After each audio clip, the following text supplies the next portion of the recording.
Hamas has rejected the latest Israeli proposal for the release of hostages and a ceasefire.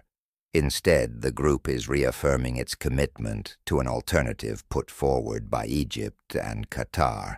That mediated plan proposes a 50-day ceasefire and a step-by-step process for exchanging Israeli hostages and Palestinian prisoners. In the absence of any agreement, bombardment continues.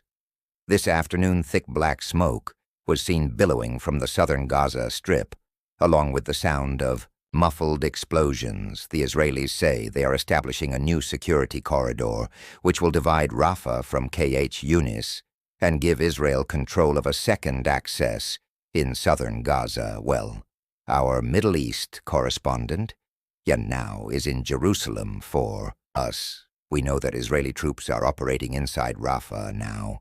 And the Israeli government, the Israeli Prime Minister, indeed has talked about dissecting the Strip to put pressure on Hamas to free the remaining hostages that it's holding. It's believed that 24 of them are still alive. What we've seen over the past few hours is more of this intense bombardment, both in the south of the Strip, also in Gaza City as well, and the latest figures that have come out for the past 24 hours from the Hamas-run Ministry of Health in Gaza talk about 100 people having been killed.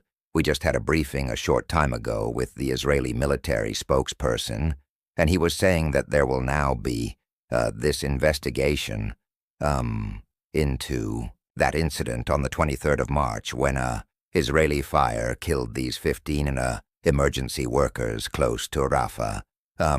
Their vehicles came under fire one by one in the early hours of the morning. They say that they were responding to an emergency call of people that were wounded. There was gunfire in that area. A Palestinian paramedic, who appears to be the only survivor, has spoken to the UKK and really disputed the Israeli account of what happened. When the Israeli military spokesperson was talking to us, he said that now this investigation has been passed on to the general staff. So outside of the chain of command, he said that people would be held accountable if necessary. But Israel's initial investigation said that these were vehicles that were advancing suspicious towards Israeli troops, with no lights, with no emergency signals, they say.